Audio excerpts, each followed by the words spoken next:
So let us look into lecture number 5 on the chapter that we are doing, dual nature of radiation and matter. So till last lecture we have proved the dual nature of radiation. ठीक है, हमने last lecture में देख लिया था dual nature of light, where the light has been behaving like a wave and it is showing the phenomena like interference, diffraction and polarization. And in the last lecture through the photoelectric effect we have exposed its quantum nature again. ठीक है, so lately we have finally concluded that light behaves as a wave when it is propagating and it is behaving as a particle when it is interacting with the matter. ठीक है, and both wave nature and the quantum nature complementing each other, we cannot take one nature. ठीक है, सो उसके बाद फिर D Broglie को एक revolutionary thought आया कि अभी तक तो हम लाइट को एज अ या तो इधर पार्टिकल लेके चल रहे थे या इधर वेव, और लेटली हमने उसका डुअल नेचर एक्सेप्ट कर लिया. व्हाट अबाउट द मैटर को अभी तक तो हम पार्टिकल लेके चल रहे हैं, whether it could be possible क्या उसका वेव नेचर भी हो. ठीक है, तो that revolutionary thought, because nature में क्या करती है, हर चीज़ इन सिमेट्री होती है. ठीक है, इट इज़ नॉट लाइक कि फिजिक्स में एक चीज़ हो रही है तो सिमेट्रिकली उसके दूसरी चीज़ कहीं ना कहीं हो रही होगी. ठीक है, तो दैट थॉट जस्ट गिव, जैसे आपका ये होता है ना, इलेक्ट्रॉन होता है, ये न्यूट्रिनो होता है, एंटी न्यूट्रिनो होता है, पार्टिकल होता है, एंटी पार्टिकल होता है, मैटर होता है, एंटी मैटर होता है. So this everything in the physics is kind of in the symmetry. ठीक है, उसका अपोजिट जरूर होता है. तो that revolutionary thought came to the de Broglie and he thought कि अगर अभी तक हम पार्टिकल को मैटर को एज अ पार्टिकल लेके आ रहे हैं, so they may be a possibility उसकी it may exhibit the wave nature also. ठीक है, so that's the only thought and on that thought basis he has given the theoretical explanation कि particle is also dual nature, और and he has given a de Broglie wave equation जिसमें he is linked with the particle nature of the matter and the wave nature of the matter. ठीक है, and that is what we are going to look into today. Okay, we are going to look into the wave nature of the matter and the de Broglie hypothesis that he has given, and how his equation try to link with the wavelength and the momentum. ठीक है, momentum and the wavelength is showing the wave nature and the momentum is showing the particle nature. ठीक है, so अभी तक हमने जो discuss किया है, लाइक फॉर इंस्टेंस हमारा पास वेव है, वेव क्या होगा, ये स्लिट से पास आउट करेगी, they are going to interfere and you will get the interference pattern. ठीक है, अभी तक हम पार्टिकल को क्या, मैटर को क्या सोचते आ रहे हैं एज ए पार्टिकल. ठीक है, when it is going to pass through these two slits, so they should form a pattern like this. But what if the de Broglie is right and the particle, when you're gunning the electrons through these two slits and they form the pattern like this, and this is what it's been proved. अभी तक तो ये hypothesis था, but it was later on proved by the Davison and German experiment. ठीक है, actual experiment ये नहीं था. He has done the experiment through the reflection of, जो कि हमने थिन फिल्म इंटरफेरेंस देखा था ना, थिन फिल्म से यहाँ से रिफ्लेक्ट करके लाइट जा रही है एंड देन यहाँ से नीचे से रिफ्लेक्ट करके इन दोनों के बीच में जो इंटरफेरेंस हो रहा था. So on the reflection basis he has shown the interference of the electron. ठीक है, interference of the electron beams. ठीक है, so then this prove the electron is a particle. ठीक है, we are assuming the electron का जितना भी nature अभी तक हम एज ए पार्टिकल लेके आ रहे थे, and then in this experiment the electron will show as a wave nature. ठीक है, the electron will show the wave nature, and this experiment just prove the hypothesis of the de Broglie के matter will also exhibit the wave like properties, but that wave like properties we will see कि it does not exhibit in our day to day life. ठीक है, to see any wave like properties you need to have a certain minimum wavelength to see it. ठीक है, so these are the point of discussion for our today's lecture. ठीक है, तो अब discuss करना start करते हैं वेव नेचर ऑफ मैटर. ठीक है, सो वी हैव सीन थे हमारे जो एक्सपेरिमेंट वेव नेचर अभी तक हमने लाइट में देख लिए थे. लाइट का हमारे interference, diffraction and polarization shows the wave nature of the light, और photo electric effect expose the particle nature again. ठीक है, तो इन दोनों हमने देखा, ये हमें that forces us to accept that light is both particle and the wave. ठीक है, you can not separate it out. So now this inspired the de Broglie, and he has suggested that nature may laws always exist in the symmetry.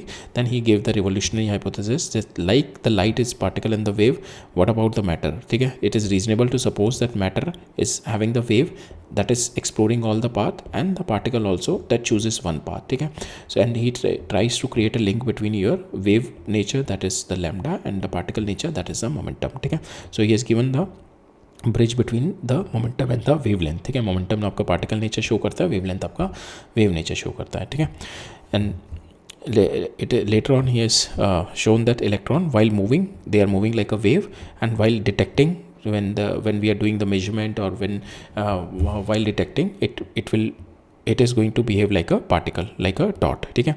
And इन दोनों का because you can not have both the things, ठीक है. तो उसका जो compromise होता है finally it has been given by the Heisenberg uncertainty principle कि electron is nothing like, because electron move भी कर रहा है, वेव की तरह स्प्रेड भी कर रहा है और पार्टिकल की तरह भी है. तो to compromise these two behaviour we have to sort it with the wave of possibility, ठीक है. We are not that is what that we are in the quantum field, we are going into the probabilistic nature because you cannot know the exact position of the particle because it is spreading like a wave. but जब जैसे आप major करने जाओगे, ठीक है, उसको particle की तरह आप देख लोगे, लेकिन but it is moving like a wave because it is showing the wave like properties it is going to show. So उसको फाइनली हम लोग कॉम्प्रोमाइज़ करके हम क्या बोलते हैं इलेक्ट्रॉन को, it is a wave of possibility that become thing when it is measure, ठीक है. जब तक आपने उसको मेजर नहीं किया it is moving like a wave, ठीक है.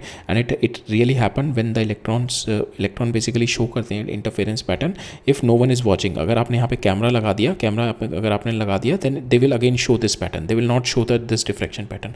So that shows when it is detecting it shows a particle nature, ठीक है. सो फॉर इंस्टेंस अगर आप ये वाला इलेक्ट्रॉन गन कर रहे हो थ्रू दिस 2 स्लिट्स तो ये पार्टिकल नेचर शो कर रहा है because here you are not seeing the interference pattern. यहाँ पे अगर इलेक्ट्रॉन कर रहे हो and there is no one is looking into it and we are looking into the screen only, ठीक है. later on we are going to look into the screen or it will show this interference pattern. but अगर आपने यहाँ पे camera लगा दिया, if you put a camera here to see how the electrons are behaving, then the electrons will behave like a particle dot. so whenever you are going to measure it, it becomes a thing that you are like a particle, otherwise it is spreading like a wave, ठीक है. so we define it like a wave of possibility, ठीक है.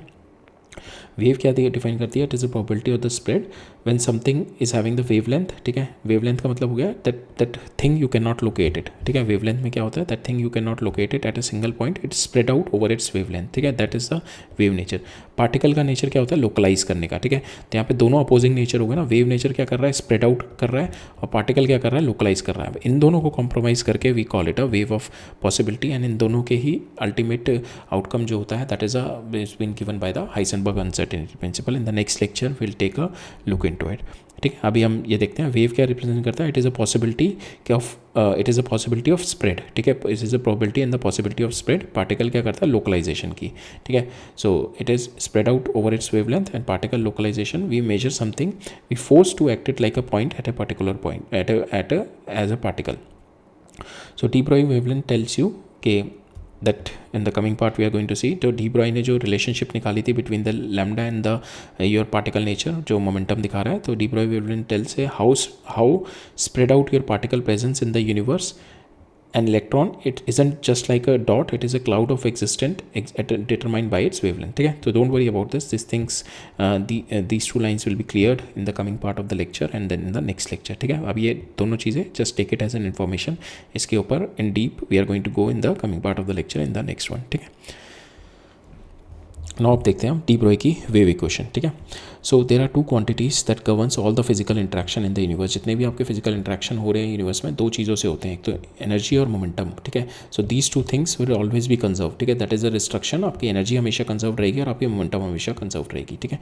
So these 2 are the physical interaction are there, ठीक है. These 2 are the physical interaction and that too because if you take it in the universe, ठीक है. In universe का मतलब हर चीज़ उसके अंदर आ गई, तो एक्सटर्नली यूनिवर्स के अंदर कोई नहीं फोर्स लग रही, तो that is why we could able to conserve the momentum also, ठीक है. तो यहाँ पे these 2 things which will always conserve these 2 things will always be the govern all the forms of physical interaction, ठीक है. Energy and the momentum.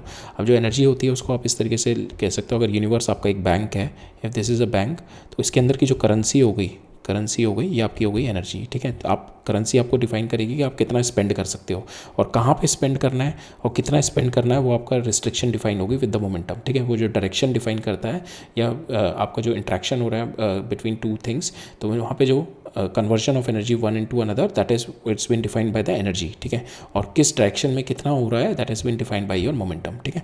तो हमेशा आपका फॉर इंस्टेंस अगर आपको इससे देखो, बैंक है, आपके पास करेंसी पड़ी हुई है, you have to invest in A, you have to invest in B. तो आप कितना इन्वेस्ट करोगे और कितना ए में करोगे, कितना बी में करोगे, that is been govern by the momentum, conservation of momentum. और आपके पास कितनी करेंसी है, कितना टोटल आप इन्वेस्ट कर सकते हो ए और बी में, that is been govern by your energy, ठीक है. So all the physical interaction in the universe is govern by these 2 constraint, conservation of energy and the conservation of momentum.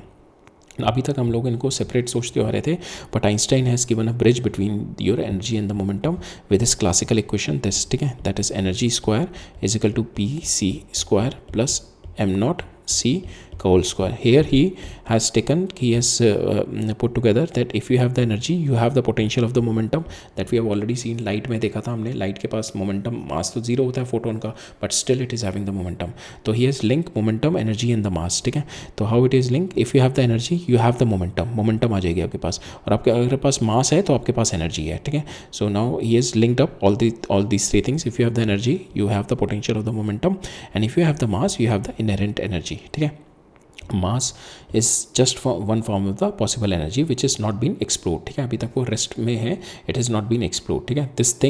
This concept we are going to study in the nuclear physics, ठीक है, कि how the mass is been converted into the energy, ठीक है. उसका जो major पढ़ेंगे हम लोग न्यूक्लियर फिजिक्स में पढ़ेंगे इसको, ठीक है. तो mass is just like a frozen energy. अभी फ्रोजन एनर्जी है, अभी रिलीज नहीं हुई है. Mass is just one form of frozen energy, ठीक है. Particle, this we have already seen. Photon का हमारे पास मास जीरो है, but still it is having the energy, इसकी एनर्जी होती है, and then it exhibits the momentum, ठीक है. We have seen it in the last lecture. तो हमने यहाँ पे देखें कि we have seen this thing in the last lecture also. We have seen कि व्हेन दिस इज जीरो, ठीक है, व्हेन इन द फोटोन वाले केस में देखा था ना हमने, फोटोन में mass is equal to zero होता है, तो this things will be zero. तो यहाँ से एनर्जी आ जाएगी हमारी, एनर्जी आ गई P is equal to C. Now energy को you can write it on for the photon as C by lambda, that is equal to P C, ठीक है. सी से सी कैंसिल हो गई, तो यहाँ पे you will see this things we have already seen, but इसको फर्दर एक्सप्लोर करके और जो हाइपोथेसिस दिया था that the de Broglie has done this, we have already seen in the last lecture. Photon की हमने मोमेंटम और फोटोन का मोमेंटम और वेवलेंथ हमने लास्ट लेक्चर में भी एक्सप्लोर किया हुआ था, ठीक है.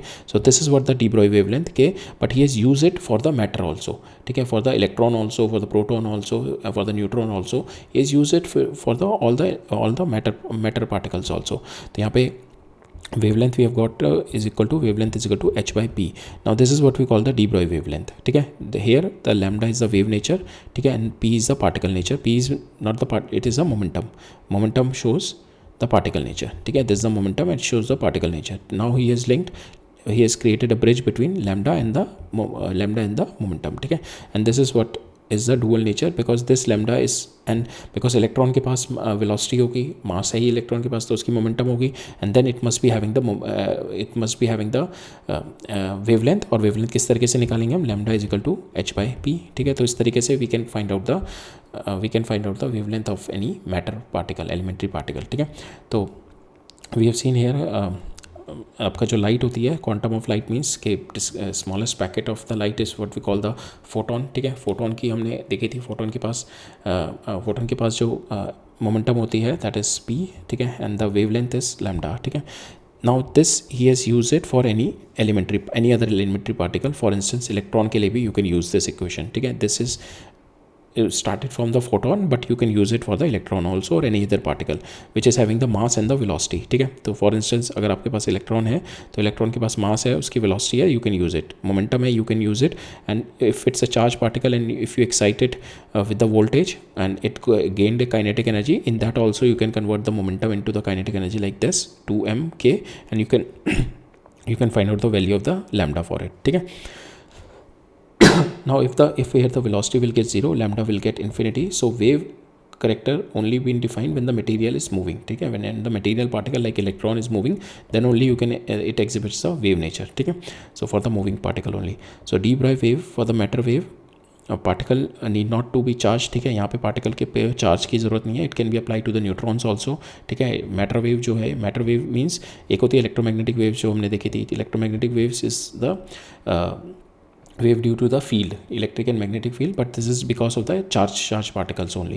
Matter wave जो होगी आपकी, which is by de Broglie wavelength को matter wave बोला जाता है. that is the particle can be charged and cannot have a charge. Electron proton के ऊपर भी हो सकती है.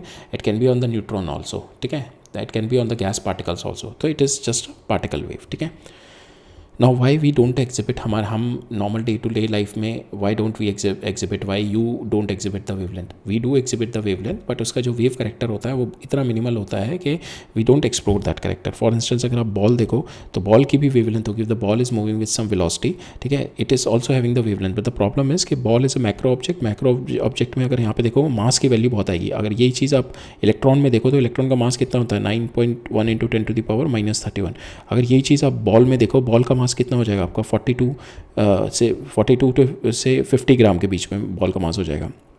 तो सी द डिफरेंस. यहाँ पे नीचे आपका दैट इज़ यहाँ पे एच की तो वैल्यूडी बहुत ही कम है, और यहाँ पे अगर मास की वैल्यू आपकी ज़्यादा होगी, अगर मास की वैल्यू ज़्यादा होगी तो ये लैम्डा आपकी तो बहुत ही कम आएगी. तो हमने बॉल के केस में देखा था हमारी lambda comes out to be unimaginably slow. If you put the velocity of the ball may be 80 kilometre per hour and the mass of the ball you can put it 50 gram. So you'll see कि approximately आपके पास wavelength आती है 10⁻⁻34. And this wavelength is quite small because wave characters को देखने के लिए you need to have the interference phenomena, diffraction phenomena. But उसके लिए क्या चाहिए आपको कि how the wave is been interacting with the matter, ठीक है, किस तरीके से इन मैटर से बिहेव करेगी, रिएक्ट करेगी, ठीक है. तो you can not have any slit of this much size because atomic size भी कितना होता है आपका? 10⁻⁻10, ठीक है, this is the atomic size. इससे छोटा साइज को तो आपका कुछ बन ही नहीं सकता, ठीक है. तो you can not have any slit in the universe that will show this wave, that will pass through this wave nature, ठीक है. इतनी वेवलेंथ से इंटरफेरेंस कोई भी हमारी स्लिट नहीं कर पाएगी, ठीक है, because the smallest slit will be of 10⁻⁻10, that is to the atomic size only, ठीक है. सो दैट्स वाई आपका जो वेव नेचर होता है it is not been quite predominant in the macro objects, ठीक है. तो मैक्रो ऑब्जेक्ट्स को दैट्स वाई वी टेक, अभी तक हम लोग जो फिजिक्स लेके आ रहे थे classical physics, that is applied on the macro object because वहाँ पे वेव करेक्टर जो होता है बहुत ही मिनिमल होता है. You can see it here कि इतनी छोटी वेवलेंथ है वहाँ पे, ठीक है. So no slit in the universe can create an obstacle for this wavelength and to show the interference of the diffraction pattern, ठीक है. बट इलेक्ट्रॉन में हमारा लैम्डा मेजरेबल रहता है, ठीक है.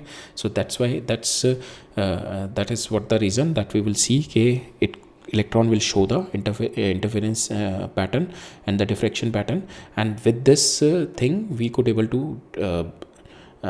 develop the electron microscopes, ठीक है. ठीक है, तो यहाँ पे डी ब्रॉय वेवलेंथ समझ में आ गई. This equation you can use it for the matter particles also, ठीक है. now we'll see the de Broglie wavelength of the electron, ठीक है. सो इलेक्ट्रॉन के पास मास है आपके पास, ठीक है, इलेक्ट्रॉन के पास उसका मास हो गया एंड उसके पास उसका चार्ज हो गया, ठीक है. तो now we are providing the kinetic energy and we are pushing it with the v volt, ठीक है. It will is going to gain some velocity, ठीक है. तो E V is equal to half M V square kinetic energy के बराबर हो गया. From here kinetic energy comes out to be this and we can write it down. Momentum is 2m k और k की value को you can write it down electron volt, ठीक है. तो lambda of your electron comes out to be equal to h/p. अभी हमने देखा है p की जगह आप you can put it 2m eV, ठीक है. Now put the value of electron की, मेरे को मास पता है, इलेक्ट्रॉन का मेरे को चार्ज पता है 1.6 इंटू 10⁻⁻19 चार्ज पता है, मास पता है, h मेरे को पता है. Will direct put this value and directly get the relationship of my lambda for the electron comes out to be 12.27 divided by √v. तो we can directly put the value of voltage here to get the value of our lambda, ठीक है. if you put the value of voltage here 120 volt, अगर मैं इसको we charge the electron with 120 volt, we'll see कि the lambda comes out to be equal to 0.12 nanometer, and this lambda it is quite comparable with the spacing between the atomic planes and the crystals, ठीक है. जो हमारे atoms होते हैं, ठीक है, ये एटम्स हो गए, तो इनके बीच में जो प्लेन है, ठीक है, this plane and this plane, इनके बीच में जो स्पेसिंग होती है that is almost of this distance, ठीक है, ऑलमोस्ट इसके बराबर होती है. So that's why we could able to see के in the coming part of our lecture के इलेक्ट्रॉन का हम लोग we could able to show the interference pattern in the electron, ठीक है. बिकॉज यहाँ पे हमारे को जो लैम्डा मिल गया that is almost comparable to the D which is my slit size, ठीक है, which is almost my slit size. That's why slit size, that is why we have written here same spacing between the atomic plane in the crystal, ठीक है. So that we could able to detect the electron diffraction because of the matter wave, electron की wave property को explore करने के लिए, ठीक है. And that is the reason how your electron microscope work, ठीक है. बिकॉज आप यहाँ से लैम्डा वोल्टेज बढ़ा दो तो लैम्डा आप उतना छोटा छोटा करते जाओगे, जितना छोटा छोटा आप लैम्डा करोगे उतना आपका रेजोल्यूशन पावर बढ़ेगी, ठीक है। So that is the reason कि you use the electron microscope, because by cranking up the voltage बढ़ा के you can shrink the wavelength until it is small enough to bounce off from the individual atoms, ठीक है। जो atoms, that's why आप microscope से atoms को नहीं देख सकते, but with the electron microscope you could able to see the atoms, because क्या करोगे आप वोल्टेज बढ़ाओगे, वोल्टेज इंक्रीज करोगे, आपका लैम्डा कम होगा, जितना छोटा लैम्डा होगा आपका उतना they are going to bounce from the spacing, ठीक है। जो हमारी स्पेसिंग जो हमारी एटम्स के बीच में स्पेसिंग है वहाँ से बाउंस बैक होगा, and this bounce back will create a images that are invisible to light, because light की जो wavelength होती है that is quite big and we can get a lesser wavelength than the light, ठीक है। So that's why आपका electron microscopes का resolving power is much greater than your microscope, ठीक है। सो हमारी जो wave, this we have already seen, जो for the electron में the wave is showing you the possibility of spreading, ठीक है, probability of spreading, ठीक है। something that has a wavelength, it is not located at a one place, it is at a single point, it is spreading down or is spreading out on its wavelength. particle nature क्या show करता है, localization. when we measured something we forced it to act at a particular point like a particle. The de Broglie wavelength tells us that how spread out the particles presence in the universe. An electron isn't a dot. Electron में हमने देखा उसकी wavelength भी है, and it is having the, it shows the particle nature also. So we are not going to show the electron. अभी तक हम classical physics में इलेक्ट्रॉन को डॉट की तरह शो करके आ रहे थे, but now we can not show the electron is a dot, because dot का मतलब हो गया you are localised it, but इसके पास वेव नेचर भी है. तो now from here we have to show it as a cloud existent determined by its wavelength. तो we have to show the electron cloud. ठीक है. The possibility of we talk about like electron at this place. Instead of that we talk about probability of finding the like for instance ये इस dot पे नहीं है मेरा electron, but we will say कि इस पूरे रीजन में there is a possibility of finding out the electron. ठीक है, right. So now on this will see one question कि यहाँ पे हमारे को क्या दे रखा है, इलेक्ट्रॉन और फोटोन दे रखा है. ठीक है, they are having the same de Broglie wavelength. दोनों की सेम डी ब्रॉगी वेवलेंथ है. डी ब्रॉगी वेवलेंथ कितनी होगी, h/mv. ठीक है, this my de Broglie wavelength. Same दोनों की डी ब्रॉगी वेवलेंथ है. We have to find out the whether what is the total energy of electron and the photon, and what is the total energy of total kinetic energy और total energy में relationship बतानी है हमारे को. ठीक है, तो पहले काइनेटिक एनर्जी देखते हैं. बिकॉज फोटोन का क्या है, जीरो मास है, तो फोटोन पे मास नहीं होता कि इसकी जितनी भी एनर्जी होगी फोटोन की, that is only the kinetic energy. ठीक है, बिकॉज मोशन की वजह से ही होगी, इसका कोई अपना मास की वजह से कोई एनर्जी नहीं होगी. ठीक है, तो यहाँ पे if you right it down, kinetic energy of my photon is nothing but it is nothing but आपकी जो एनर्जी ऑफ फोटोन होगी, क्योंकि सारी की सारी एनर्जी हमारी फोटोन की काइनेटिक एनर्जी होगी, तो एनर्जी ऑफ फोटोन को क्या लिख सकते हो आप, SC/λ. SC/λ को आप क्या लिख सकते हो, that is your de Broglie wavelength. तो लैम्डा की वैल्यू उठा के डाल दी, h/mv. तो इससे मेरी जो kinetic energy of my photon comes out to be mc/v. ठीक है, ये मेरी काइनेटिक एनर्जी आ गई. Kinetic energy of your electron will be your half mv². ठीक है, यहाँ पे अगर आप देखो तो इसको सेपरेट आउट करो तो यहाँ पे आएगा mv/v/2, और यहाँ पे कितना है mv/c. तो ऑब्वियसली आपका c will be greater than your mv/2, c will be greater than your mv/2. ठीक है, तो that means the kinetic energy of my photon is greater than my kinetic energy of electron for the same lambda. ठीक है, same de Broglie wavelength के लिए. Now total energy के लिए देखते हैं. टोटल एनर्जी हमारी फोटोन की तो यही होगी जितनी काइनेटिक एनर्जी होगी, सारी की सारी ये एनर्जी हमारी टोटल एनर्जी है फोटोन की, because it does not have any rest mass. ठीक है, तो इसके यहाँ पे energy of my photon comes out to be equal to, जो हमने यहाँ पे कैलकुलेट करी है, mc/v. ठीक है, that is equal to kinetic energy only. Energy of your electron comes out to be equal to mc², that contains your rest mass also and the moving. ठीक है, तो total energy of my electron comes out to be equal to, यहाँ हमने energy जो होती है हमारी होती है ना, E² is equal to pc² plus m0c². तो ये मेरा रेस्ट मास हो गया. और I can write it down, energy is equal to mc². ठीक है, तो यहाँ पे this contain both the terms. ठीक है, ये हमारे रेस्ट मास के टर्म में है. ठीक है, ये m0 is the rest mass. अगर ये मूव कर रहा है मास, तो we can write it down, energy of the moving mass is equal to mc². ठीक है, तो mc² हम डाल दी इलेक्ट्रॉन की. ठीक है, नाउ इसको सेपरेट आउट करो, mc/c. अब यहाँ पे देखो, यहाँ पे mc/c है, और यहाँ पे कितना है मेरा mv/c. ठीक है, दैट मीन्स आपका यहाँ पे c की value is greater than your v. ठीक है, यहाँ पे आपका इसको हम देखें तो mv/c हो गया ये. ठीक है, तो यहाँ पे अगर हम कंपेयर करें तो यहाँ पे आपका c is greater than your v. So that means total energy of the electron is more than the total energy of my photon. तो यहाँ पे हमारा क्या रिलेशन आया, kinetic energy of your photon is greater than kinetic energy of your electron. Keeping the same D Broglie wavelength.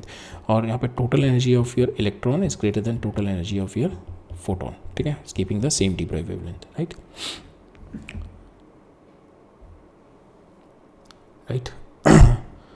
Now next देखते हैं। So theoretically we have seen in the de Broglie, de Broglie has given the theoretical relationship between our momentum and wavelength, but it is just the theoretical concept. अभी it is not been practically proven कि अभी तक हमारा electron will be like behaving like a wave, ठीक है, अभी तक वो practically prove नहीं हुआ, and that practical experiment has been done by the Davison and Germer, which shows the interference pattern in the electron, ठीक है, which shows the interference pattern in the electron, and then it is later on we have after this अभी तक जो हमारी guessing चल रही थी कि maybe मैटर जो होगा that can be like a wave, that also have the dual nature, wave भी हो सकता है, पार्टिकल भी। इस एक्सपेरिमेंट के बाद इट इज़ बीन 100% कंक्लूडेड कि हमारे मैटर की भी matter is also a dual nature, wave like properties also and the particle like also, ठीक है। So Davison and Germer experiment is arguably one of the most important receipt in the history of quantum physics, because this is the moment when we move from guessing the matter has a wave like properties to proving it, ठीक है। After this we are not going to guess के matter के पास wave like property है, we just prove it, ठीक है, with this experiment, ठीक है। So this experiment will show the wave nature of the electron, ठीक है। So Davison and Germer has set out a test for this. They wanted to see if the electron when fired at the solid surface, ठीक है, this we take the solid surface, ठीक है, ये आपकी inter spacing हो गई between the electron, ठीक है, ये स्पेसिंग हो गई, ये इलेक्ट्रॉन्स हो गए आपके, तो ये इनके बीच में स्पेसिंग हो गई, ठीक है, ये लेयरिंग हो गई आपके, ठीक है, जो क्रिस्टल हमने निकल क्रिस्टल लिया उसके बीच की स्पेसिंग हो गई, ठीक है। तो when you fire an electron from here which you are using electron gun, we are firing it, तो it is hitting it here and it is rebouncing from here, ठीक है। और जो ये रिबाउंसिंग हो रही है, एक तो रिबाउंसिंग होगी ये टॉप से हो जाएगी, एक रिबाउंसिंग नीचे वाली लेयर से होगी, तो ये जो नीचे वाली लेयर से रिबाउंसिंग होकर आ रही है, इन दोनों के बीच में अगर वेव लाइक प्रॉपर्टी होगी इलेक्ट्रॉन की तो ये इंटरफेयर करेंगे, ठीक है। अगर वेव लाइक प्रॉपर्टी दिखा रहे होंगे तो वी विल सी के वेदर दे विल इंटरफेयर और नॉट, ठीक है। So Davisson and Germer set out this test, they wanted to see if the electron when fired through a solid surface, ठीक है, this solid surface would bounce like a tiny balls, ठीक है। अगर ये tiny balls की तरह bounce off कर रहा होता है यहाँ पे इलेक्ट्रॉन, तो इसकी एक ऐसे नहीं होगा कि एक स्पेसिफिक पॉइंट पे मैक्सिमम इंटेंसिटी शो करे, ठीक है। हमारा क्या होता है, अगर आप रैंडम आ रहा है तो रैंडम मीन्स हर एक पॉइंट पे इंटेंसिटी सेम रहनी चाहिए, ऐसा तो नहीं कि आप डिफरेंट आपने डिफरेंट पोटेंशियल डाले, बट आपने क्या देखा कि एक पॉइंट पे हमेशा इसकी इंटेंसिटी हाई आ रही है बाकी सब पॉइंट पे इंटेंसिटी लो है, एक पॉइंट पे हमेशा हाई आ रही है, तो वो क्या शो करेगा कि obviously there some constructive interference हो रहा है, बिकॉज यहाँ पे अगर रैंडमनेस होती तो रैंडमनेस तो इसकी हर जगह इसकी सेम ऐसे इस तरीके से इंटेंसिटी होनी चाहिए थी, रैंडमनेस होती तो, ठीक है। तो यहाँ से हमारे पास ये डिटेक्टर लगा हुआ है where we are going to see the intensity कि कितना यहाँ पे इलेक्ट्रॉन मेरा हिट कर रहा है, तो to check the intensity of the electron, तो that we can check it with this movable electron detector which we are moving in this direction and this direction. तो हमारे को जो इंटरेस्टिंग रिजल्ट आया कि एक पर्टिकुलर इंसिडेंट एंगल पे ही we are seeing the maximum intensity हमारी आ रही है। तो इस तरीके से अगर हम देखें पर्टिकुलर एंगल पे मैक्सिमम इंटेंसिटी आ रही है, बाकी सब पे बहुत लो आ रही है, ठीक है, एक पर्टिकुलर एंगल पे ही आ रही है वो, ठीक है। And that prove the wave nature only कि यहीं पे इस पे पर्टिकुलर एंगल पे there is a interference, constructive interference pattern हो रहा है, बाकियों पे नहीं हो रहा। अगर मेरा रैंडमनेस होती तो इट शुड बी रैंडम, ठीक है, वो एक पर्टिकुलर पे स्पाइक नहीं आना चाहिए था, ठीक है। So if they will spread like billiard balls, ठीक है, they would spread and create a interference pattern, sorry they would bounce off like the tiny balls, ठीक है, या तो टाइनी बॉल्स की तरह बाउंस आउट करेंगे तो रैंडमनेस आएगी, ठीक है, they will not a particular pattern, but if they spread out like a interference, if they spread out like the waves, water waves, then they will show a interference pattern, ठीक है, through on this electron detector. And what we have seen कि we are going to see कि at a particular angle there is a spike, always spike, ठीक है, whatever the potential you are using at this particular angle there is always a spike, that shows that my electron is behaving like a wave and we are seeing the interference pattern here, ठीक है। so that is what we will see। तो हम लोग यहाँ पे क्या करेंगे, दो तरीके से देखेंगे। तो अगर यहाँ पे इलेक्ट्रॉन को आपने एक्सेलरेट किया, ठीक है, तो दैट मीन्स एक्सेलरेटिंग पोटेंशियल आ गया, तो यहाँ से हम एक तो डी ब्रॉय वेवलेंथ निकाल लेंगे, ठीक है। अगर ये डी ब्रॉय वेवलेंथ मेरी विद दिस इंटरफेरेंस पैटर्न अगर आ गया, रिफ्लेक्शन ये यहाँ से क्या हो रही है, बीम रिफ्लेक्ट कर रही होगी कि यहाँ से, ठीक है, तो इस लेयरिंग को अगर हम इसको इस तरीके से दिखाएं, ये लेयरिंग हो गई मेरी, ठीक है। तो एक तो बीम आपकी यहाँ से आके ये रिफ्लेक्ट कर रही होगी, ठीक है, दूसरी बीम नीचे जाके फिर रिफ्लेक्ट कर रही होगी, तो यहाँ पे because of this path length होगा इन दोनों में इंटरफेरेंस पैटर्न दिखाना है, तो यहाँ पे because this is what we are detecting, तो अगर इन दोनों में पाथ डिफरेंस आएगा, ठीक है, बिकॉज यहाँ पे पाथ डिफरेंस आएगा, ये यहाँ से जा रहा है, तो this will be the path difference, ये जो टोटल ये वाला पोर्शन और ये वाला portion will be your path difference, ठीक है। तो ये वाला पोर्शन, तो यहाँ तक तो सेम है और यहाँ से ये सेम है, तो दैट मीन्स ये वाला पोर्शन और ये वाला पोर्शन पार्ट डिफरेंस आएगा, जिसकी वजह से मेरा फेज डिफरेंस आएगा, जिसकी वजह से इंटरफेरेंस कंस्ट्रक्टिव और डिस्ट्रक्टिव होगा if it is electron is behaving like a wave, ठीक है। एंड दैट मीन्स कि अगर जो लैम्डा, अगर मैं यहाँ पे एक्सेलेटिंग पोटेंशियल सपोज v है, if you take some accelerating potential, इसकी वजह से हमारा लैम्डा कितना आता है, that is 12.27 divided by root V. अगर ये लैम्डा मेरा मैचअप करता है कि इंटरफेरेंस पैटर्न से, अगर जो मैं लैम्डा निकालूँ अगर ये दोनों मैच कर जाते हैं, तो वी विल से कि electron is behaving like a wave, ठीक है। तो that is what we are going to show it here, ठीक है। तो यहाँ पे दो कन्फ्यूजन होती है, एक तो स्कैटरिंग एंगल के बारे में और एक ग्लांसिंग और द ब्रैग एंगल के बारे में। स्कैटरिंग एंगल होता है कि जो इंसिडेंट वेव और जो यहाँ से आपकी ये जो लेयरिंग है, इससे जो स्कैटर होकर गया, this is what we call the scattering angle, ठीक है। this is comes out to be for each an experiment, it comes out to be 50 degree, ठीक है। for all the accelerating voltages we are taking it comes out to be 50 degree, ठीक है, ये 50 degree आता है। And for different accelerating potential उसमें भी हमारे पास 54 वोल्ट पे we have got the maximum intensity here, ठीक है। यहाँ पे maximum intensity if you take the accelerating voltage हम 20 से 25 के बीच में ले रहे हैं, सो स्कैटर्ड इलेक्ट्रॉन हमारे 54 वोल्ट पे if you take this 54 volt पे we are going to have the maximum हमारे पास 54 वोल्ट पे ही हमारे पास मैक्सिमम इंटेंसिटी आएगी। We will see the maximum intensity at the 54 volt, why because उससे कम में हमारी क्या होगी, बिकॉज हमारे पास लैम्डा क्या होते हैं, that is 12.27 divided by root V. अगर मेरी v कम हो गई, उससे कम हो गई मेरी v 54 वोल्ट से, तो हमारे पास लैम्डा की वैल्यू बढ़ जाएगी। लैम्डा की वैल्यू बढ़ जाएगी तो that means they will interfere destructively and you will not see a यहाँ पे इंटेंसिटी कम हो जाएगी बिकॉज पैटर्न डिस्ट्रक्टिव हो जाएगा। 54 वोल्ट इज़ द गोल्डीलॉक, यहाँ पे गोल्डीलॉक वोल्टेज है जहाँ पे एग्जैक्ट लेंथ मिलेगी आपको, ठीक है, exact length of the wavelength मिलेगी, ठीक है, लैम्डा जो मिलेगी एग्जैक्ट लेंथ मिलेगी, so that it will be bouncing off from the top layer and bouncing off the second layer and arrived perfectly in sync, ठीक है। यहाँ से बाउंस होके they are going to arrive perfectly in sync and you will see a constructive interference, ठीक है, for this 54 volt.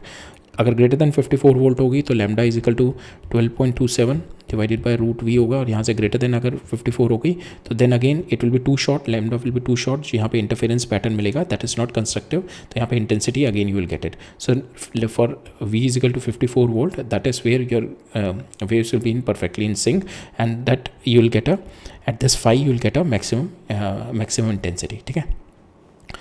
सो यहाँ पे दो हमारे एंगल डिस्कस कर रहे हैं हम लोग। First is scattering angle is this angle, ठीक है, ये जी scattering angle it is a angle between the incident beam, ठीक है, ये जो आपकी इंसिडेंट बीम है, this is your incident beam and the detected beam, ठीक है, and this is your detected beam, ठीक है। इंसिडेंट बीम और डिटेक्टेड बीम के जो एंगल होगा that is what my scattering angle, and the scattering angle comes out to be 50 degree for my division in Germer experiment, ठीक है, 50 degree आता है सब में, ठीक है।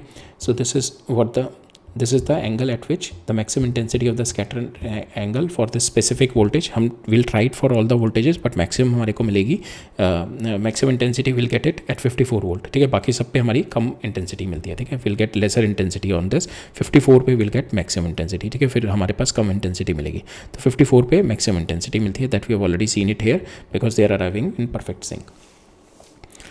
यहाँ से तो एक्चुअली क्या हो रहा है हमारे पास, ये इंसिडेंट वेव आई, ठीक है, तो यहाँ पे इसको मैंने टिल्ट कर दिया, इसको ऐसे हॉरिजॉन्टल कर दिया स्पेसिंग ना, जैसे ये वाली स्पेसिंग है इसको हॉरिजॉन्टल कर दी, तो यहाँ से वेव आएगी टॉप मोस्ट लेयर से रिफ्लेक्ट होकर जाएगी, दूसरी वेव ये आएगी वेव इलेक्ट्रॉन की बीम आएगी, तो ये यहाँ से रिफ्लेक्ट करके जाएगी, ठीक है। Now if the electron is behaving like a wave, तो यहाँ पे इसमें इंटरफेरेंस पैटर्न होगा बिकॉज ऑफ माई इन दोनों रिफ्लेक्टेड वेव में, और यहाँ पे इंटरफेरेंस पैटर्न में की इंटेंसिटी किस तरह से निकलेगी, पार्ट डिफरेंस से, ठीक है। पार्ट डिफरेंस कितना आ रहा है, this is my path difference, ये वाला पोर्शन और ये वाला पोर्शन, ठीक है। अब ये पार्ट डिफरेंस को if equated with the constructive interference, और वो कब मिल रहा है आपको, constructive interference you are seeing the maximum intensity is coming out to be 50 degree पे, तो कंस्ट्रक्टिव इंटरफेरेंस हमारा आ रहा है 50 डिग्री पे, ठीक है। तो now if you are having, हमारे को ये एंगल दे रखा है, this angle is my 50 degree, ठीक है, ये वाला एंगल 50 डिग्री दे रखा है, तो we can find out this angle, ये वाला कौन सा होगा, this is what we call the glancing और द ब्रैग एंगल, ठीक है, this is the angle which we are going to use in this equation, ठीक है, ये हमारा ग्लांसिंग एंगल होगा, this is my glancing and the Bragg angle, ठीक है। तो Bragg's law of diffraction apply करेंगे अब हम here, तो इससे मेरा ग्लांसिंग एंगल मिल जाएगा। ये मेरा 50 डिग्री आ रहा है, ठीक है। टोटल आपका ये कितना है 180 degree is equal to 2 theta plus 50 degree, ये आपका 50 डिग्री आएगा हमेशा। तो ये कितना हो जाएगा आपका theta comes out to be equal to 65 degree. तो आपको जो ग्लांसिंग एंगल आ रहा है that comes out to be 65 degree, ठीक है। 65 degree is a glancing angle. Now here at 50 degree जब मेरा ये था, मेरा स्कैटरिंग एंगल था, at which we are getting the maximum intensity. तो मैक्सिमम इंटेंसिटी क्या होगी यहाँ पे, that is part difference is equal to n lambda पे मैक्सिमम इंटेंसिटी होती है, ठीक है। अब मैक्सिमम इंटेंसिटी हमारी एन लेमडा पे हो रही है और that will be equal to part difference. अब पार्ट डिफरेंस देखते हैं अगर हम, तो if this is your theta that is this theta, ठीक है। तो जो हमारा ग्लांसिंग एंगल और द ब्रैक्स एंगल है दिस थीटा, ये थीटा हो गया, ये पैरेलल है, ठीक है। दिस इज ऑल्सो पैरेलल, तो ये भी थीटा हो जाएगा। दिस इज ऑल्सो थीटा, ये थीटा हो गया 90 माइनस थीटा, तो this will be theta.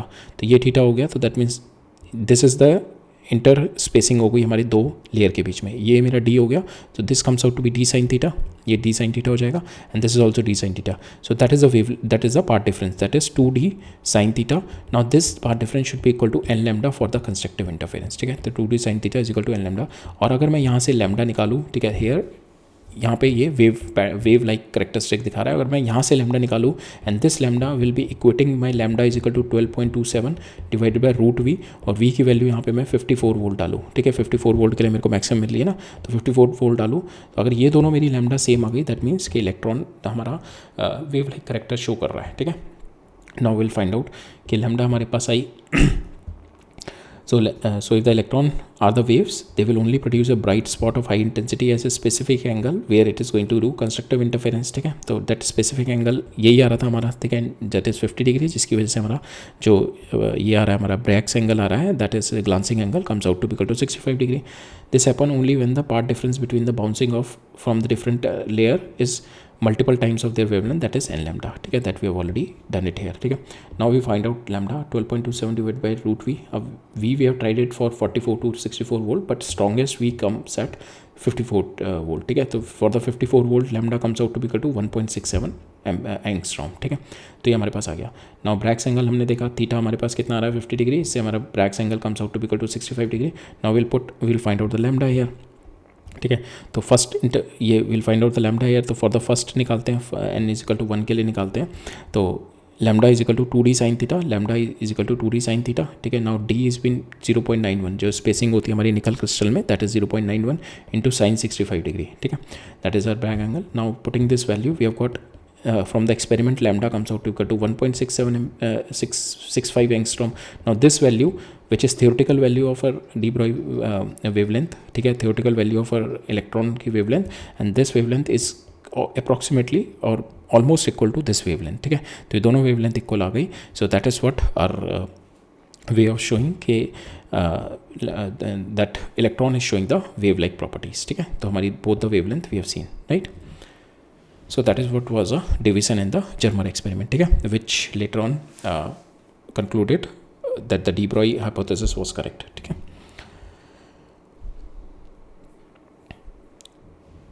Now later on one more experiment has been done to show the wave-like characteristic of the electron, and this is what we call the GP Thomson's experiment, ठीक है। Deviation Germer में हमने क्या prove किया था, wave nature of electron by bouncing off from the crystal, ठीक है। यहाँ से हमारा बाउंस ऑफ हो रहा था फ्रॉम द क्रिस्टल।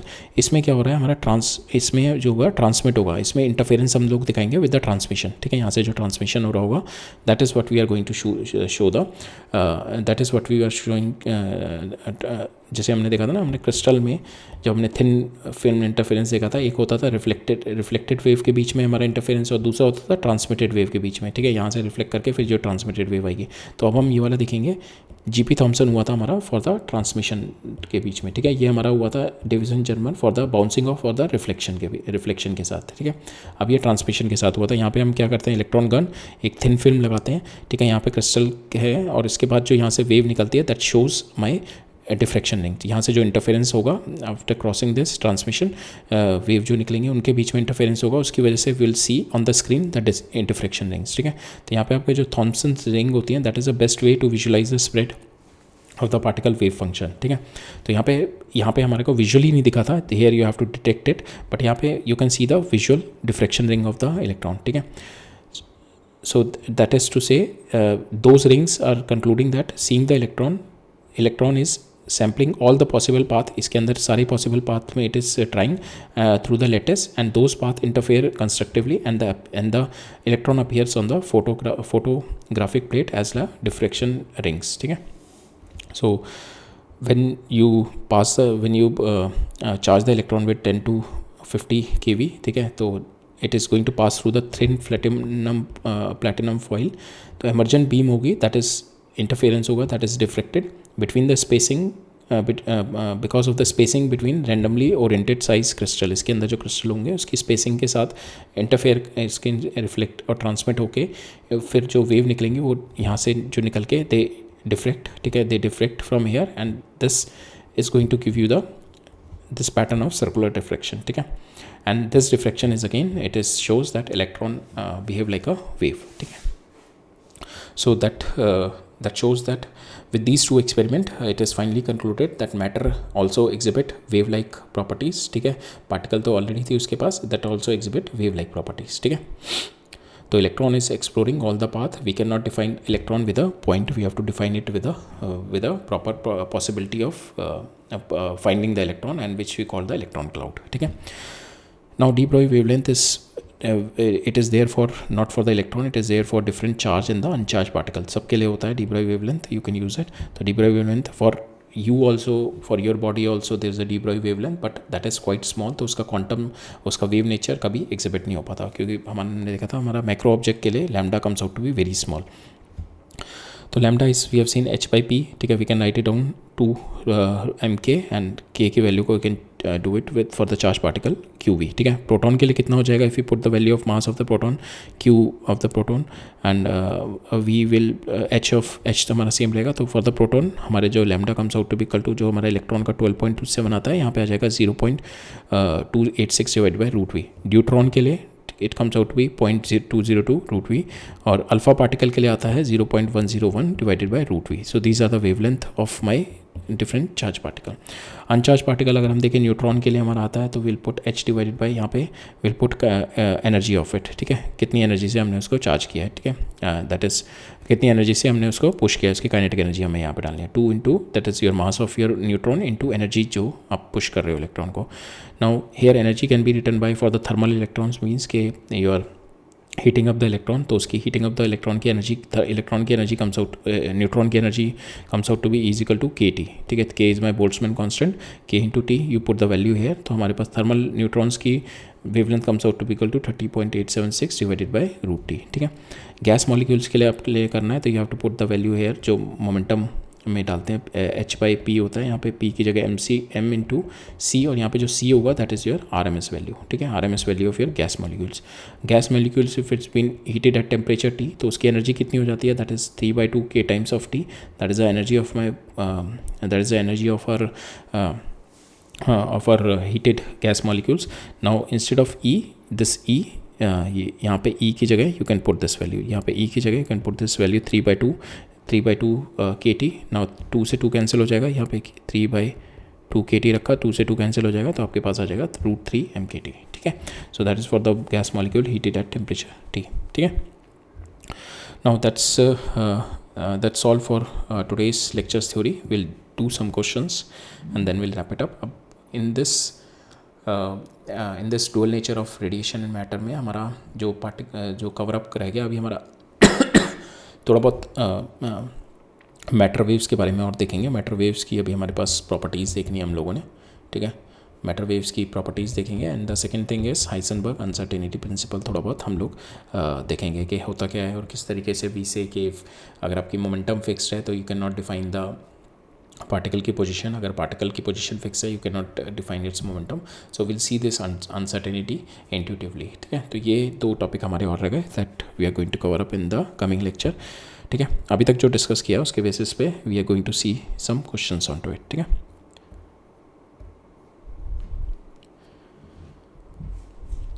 सो यहाँ पे क्या कह रहा है मेरा, find the typical de Broglie wavelength of electron in a metal which is heated at 27 degree Celsius. जब भी ये हीटिंग आ जाएगा तो you have to apply the Boltzmann वाला जो हमारा एनर्जी थी, that is equal to 3/2 kT। ठीक है, एक्चुअली हमें एनर्जी देनी है यहाँ पे, या तो आप चार्ज पार्टिकल को थ्रू द पोटेंशियल दो या फिर आप हीट करके दो। ठीक है, यहाँ पे हमारे को दे रखा है इलेक्ट्रॉन की, हमारे को विद द हीटिंग दिखा रखी है। And compare it with the mean separation between the 2 electron in the metal which is been given by this. ठीक है, तो यहाँ पे कंपेरिजन क्यों दिखाया जा रहा है मीन सेपरेशन के साथ साथ के, जस्ट टू सी के whether your electron will behave like, whether your electron will be behaving like a particle or whether the electron will be behaving like a wave। ठीक है, when the wavelength is quite small then the spacing, अगर मेरा ये जो d है ये spacing से बहुत कम हो गई मेरी wavelength, then we have to use if your d and the wavelength is almost equal or your wavelength is quite greater than your d, ठीक है, then we have to use then you have to use the quantum nature or then you have to use your quantum nature and you have to use the electron as a wave cloud। ठीक है, और अगर आपकी जो d होगा, आपका जो spacing होगी that is much greater than your lambda. ठीक है, लैम्डा से काफ़ी ज़्यादा बड़ी होगी, then you will use electron as a particle. ठीक है, just to compare with when you have to compare it with the mean separation। ठीक है, तो पहले फाइंड आउट करते हैं हम लैम्डा कितनी आ रही है, डी ब्रोई वेवलेंथ कितनी आ रही है, then we will explain here, we have already mention it here, तो विल एक्सप्लेन कि why they have been asked to compare with the mean separation. ठीक है, बिकॉज क्या होगा, मीन सेपरेशन जब भी हमारा आता है ऑब्स्टिकल पाथ आ गया, दैट इज़ जैसे हमने डिफ्रैक्शन में पढ़ा था, तो डिफ्रैक्शन और वेवलेंथ में व्हेन वी सी के उसका वेव कैरेक्टरिस्टिक्स दिखता है विद द सेपरेशन। ठीक है, नाउ इसकी डी ब्रोई वेवलेंथ निकालते हैं, तो मास ऑफ इलेक्ट्रॉन हमें पता है, टेम्परेचर मेरा हो गया 27 डिग्री। ठीक है, तो टोटल केल्विन में आ गया 300। ठीक है, तो इससे मेरी एनर्जी आ जाएगी 3/2 kT। ठीक है, तो यहाँ से मेरी एनर्जी आ गई, kinetic energy comes out to equal to 3/2 kT। Now we know कि lambda comes out to equal to h divided by, यहाँ पे मैंने 2 m काइनेटिक एनर्जी था, काइनेटिक एनर्जी की जगह मैंने 3/2 डाला, तो मेरे पास फाइनल आ गया 3m kT। ठीक है, now k is Boltzmann constant 1.38 into 10⁻⁻23। Putting the value, t की वैल्यू डाल दो 300, m मुझे पता है, पुटिंग द वैल्यू लैम्डा मेरा आ गया 6.2 इंटू 10⁻⁹, और मेरे पास स्पेसिंग कितनी दे रखी है, this is the my spacing. ठीक है, तो comparison it is lambda by R comes out to equal to 31। ठीक है, तो यहाँ पे बेसिकली इसका मीनिंग क्या है, क्या आपको दिखाएगा कि व्हेन योर डी जो आपकी स्पेसिंग है, mean separation is much larger than the wavelength, then electrons are far apart. ठीक है, इलेक्ट्रॉन्स काफ़ी दूर दूर है यहाँ पे। ठीक है, बिकॉज अभी हमने देखा ना, electrons is showing the wave nature और द पार्टिकल नेचर। ठीक है, तो उसको कॉम्प्रोमाइज़ करने के लिए हम लोग दिखाते हैं कि ये इलेक्ट्रॉन है। ठीक है, एक इलेक्ट्रॉन को पार्टिकल नेचर दिखाने के लिए आप डॉट दिखा दोगे, बट वेव नेचर दिखाने के लिए आपको इसकी वेवलेंथ दिखानी पड़ेगी। तो उसका कॉम्प्रोमाइज़ हमने क्या किया था, will show it with the cloud. ठीक है, इसको इस तरीके से क्लाउड की तरह दिखाते हैं, तो वेव ऑफ पॉसिबिलिटी एक क्लाउड की तरह इसको दिखाते हैं। तो क्लाउड की तरह मान लो कि electron will be available in this place. अगर ये क्लाउड की तरह मैंने दिखाया और सेकंड जो स्पेसिंग होगी उसमें भी क्लाउड इस तरीके से बन रहा है, तो ये क्लाउड ओवरलैप हो जाएंगे आपके। ठीक है, then it will be really indistinguishable, क्या ये वाले पार्टिकल का क्लाउड है ये, या ये वाले इलेक्ट्रॉन का क्लाउड है ये। ठीक है, so that is why you need to see the difference. आपको देखना पड़ता है कि सेपरेशन के बीच में जो आपका जो मीन सेपरेशन है दोनों इलेक्ट्रॉन के बीच में, how much big it is as comparison with your wavelength. ठीक है, तो यहाँ पे वही है, अगर आपका डी जो है that is much larger than the wavelength, then the electrons are far apart, their electron cloud are isolated. ये अगर सेपरेशन ज़्यादा है तो इसका वेव क्लाउड ये बन गया, ये वेव क्लाउड बन गया। ठीक है, तो we can separate them, we can treat them like the individual classical particle. ठीक है, अगर ये ज़्यादा दूर है, we can treat them like a individual classical particle. They occasionally that occasionally bump into each other, but they are separated out quite distinguishably. अगर मेरा lambda जो होगा that is almost equal to d and lambda is greater than your d, which is this case, जो कि हमारा case है, तो यहाँ पे lambda is greater than B, then you can see कि आपका जो क्लाउड है that is much bigger than the cloud ज़्यादा बड़ा है। तो हेयर आपका they are no longer like a individual particle like the billiard ball, they become a degenerate gas. ठीक है, they are behaving like a degenerative gas some high energy. ठीक है, it is like a collective quantum system that you can not tell which electron is which. ठीक है, तो ये दोनों आपस में इतने मिक्स हो गए, जैसे दो गैस को आपने मिक्स कर दिया तो उन दोनों के मॉलिक्यूल्स में आप यू कैन नॉट सी के किस गैस का कौन सा मॉलिक्यूल है। ठीक है, it is like a degenerate gas, you can not say कि विच इलेक्ट्रॉन इज विच। ठीक है, so here this is where the quantum statistics will take over. ठीक है, from here, so that is just to see the difference between के how your mean separation and the lambda has been related. ठीक है, from here then the quantum statistics जो एक another set of पूरा का पूरा हमारा एक physics का set है हमारा, तो उसके अंदर from here if you have this thing then the quantum statistics will take over. ठीक है, if you want to understand this transition just think of the difference between the people walking in the park. So people walking in the park का आपका ये वाला हो गया, ठीक है, and the water molecules in the cup, then this is the thing. ठीक है, तो you have to analyze both the things separately ना, दोनों को separately आप analyze करना पड़ेगा. ठीक है, so however once their de Broglie wavelength d overlap, then uncertainty makes it physically impossible to track their individual path. They lose their identity and now they have become the indistinguishable particles. ठीक है, this is the case when your this second thing is there, right? Now for what kinetic energy of the neutron will the associated de Broglie wavelength is this much. ठीक है, we have to find out kinetic energy निकालनी है. Wave ये lambda is equal to 2 pi this आ जाएगा, तो यहाँ से एनर्जी आपके पास आराम से आ जाएगी. You can easily get it. Second है find the de Broglie wavelength of a neutron in the thermal equilibrium matter having the kinetic energy 3/2 kT. ठीक है, तो मेरे पास यहाँ पे काइनेटिक एनर्जी हम लोग यहाँ से इस तरीके से निकाल सकते हैं. 3/2 kT के मेरे को गिवन है, बोल्ट्जमैन कांस्टेंट मेरे को गिवन है. We'll get the energy and finding putting that energy in this lambda we can get the value of uh de Broglie wavelength. ठीक है, यहाँ से हमारे पास वेवलेंथ आ जाएगी, राइट.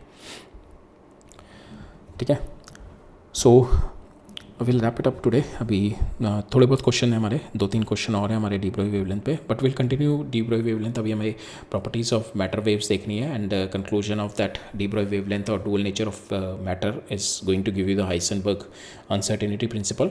ठीक है, तो will see that in the next lecture. So next lecture में हम लोग कवर अप करेंगे जो 2-3 क्वेश्चन हमारे रह गए from the de Broglie wavelength, और will cover up will see some more properties of matter. ठीक है, वेव प्रॉपर्टीज़ ऑफ मैटर और देखेंगे हम लोग in the next lecture. What are the properties, what is the velocity of the matter waves. ठीक है, and will see a peculiar thing के matter waves की individual velocity is coming out to be more than the speed of light which is not possible. So will see that concept also in the next lecture. और जो भी हमारा dual nature of matter का final conclusion होता है that is the Heisenberg uncertainty principle. तो उसको भी हम लोग इंट्यूटिवली देखेंगे. We are not going to go into the maths of it, we are just going to see the intuitive thing के कहना क्या चाह रहे हैं कि व्हेन इट इज सेइंग के position in the momentum is just difficult to calculate both the things at the same time. ठीक है, so will meet up in the next lecture. ठीक है, ऑल राइट, थैंक यू.